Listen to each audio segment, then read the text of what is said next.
Yes, sir. Welcome to Maine. This is what your battery looks like at 0 degrees outside. All right, everyone. Welcome back to Maine. It is exactly 0 degrees outside. We are scheduled for 2 feet of snow.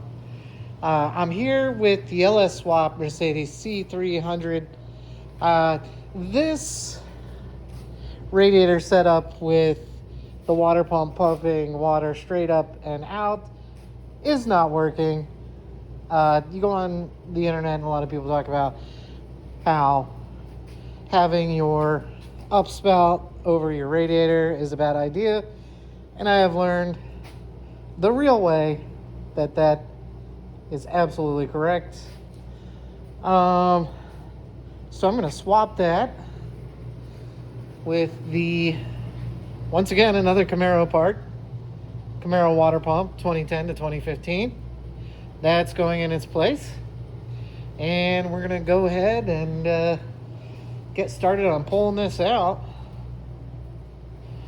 Just a real quick rundown of what we have. This is a 2010 Mercedes C300.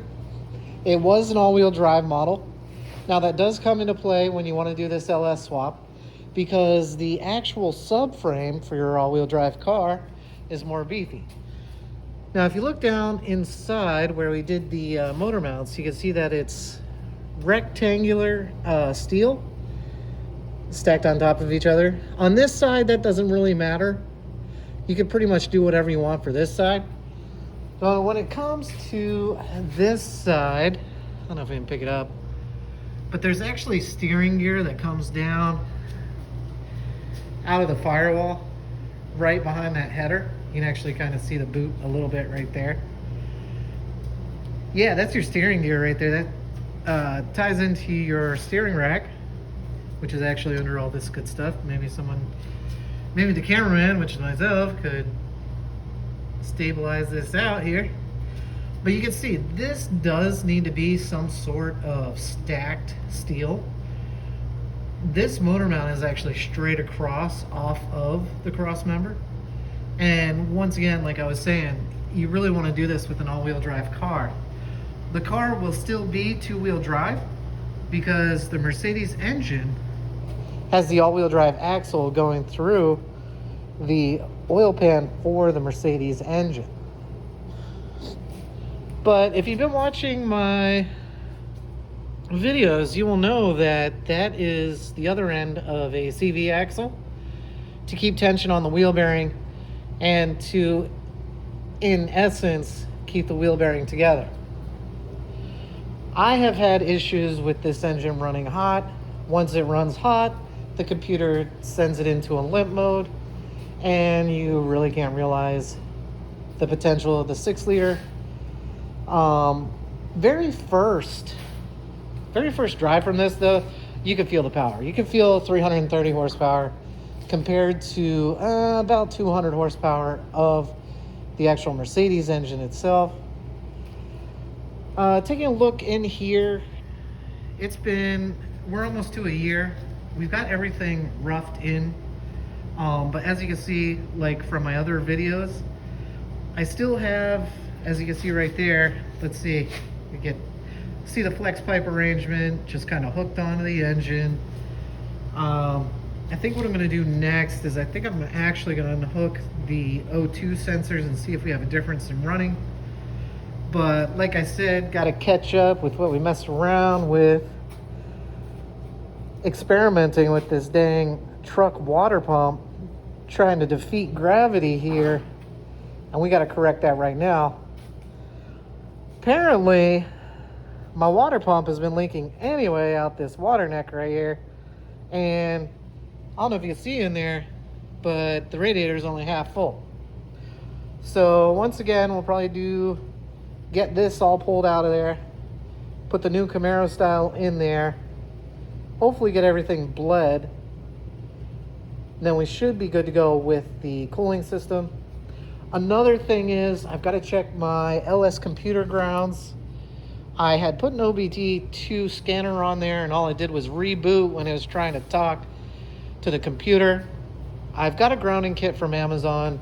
I'm going to take that grounding kit, go probably from here down to my computer grounds, which are down there. I can show those later when I'm working on that.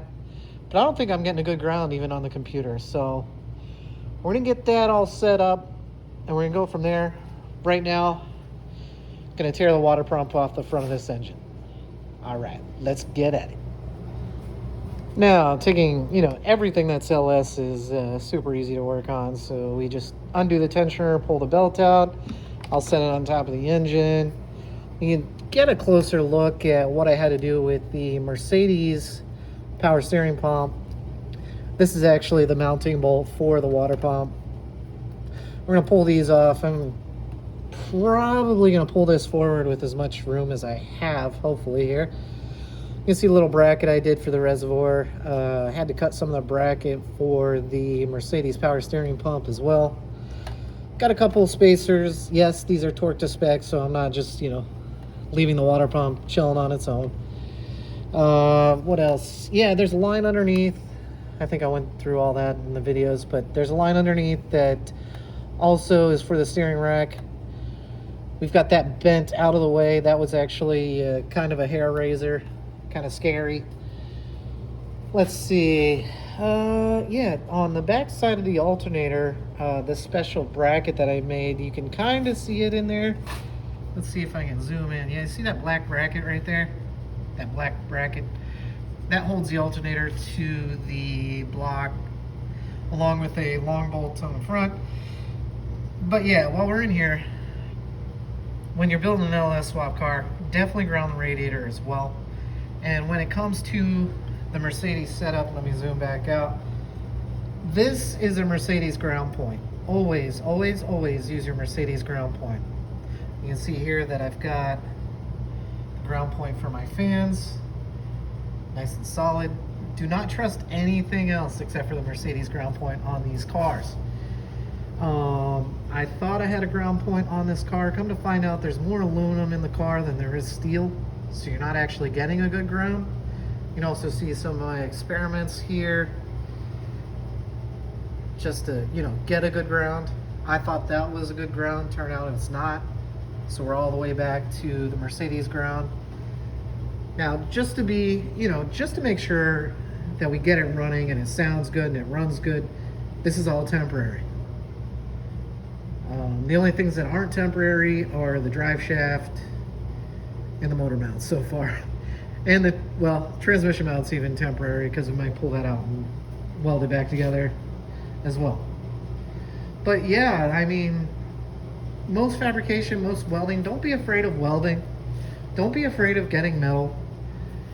You can actually get in there, you can weld this stuff up. You can order the parts. The most that affected this car build was, weather, ordering parts, because up here in Maine we don't have a lot of support for, you can't just go to a car store, you can't go to Summit Racing or anything like that. We don't really have that much in Maine for support. So a lot of it was, wait for parts to come in, order the parts. Like with the water pump, you can't get a Camaro water pump here in Maine. I don't know why. It's all special orders. So if I'm going to special order it, it's going to come from somewhere else, right?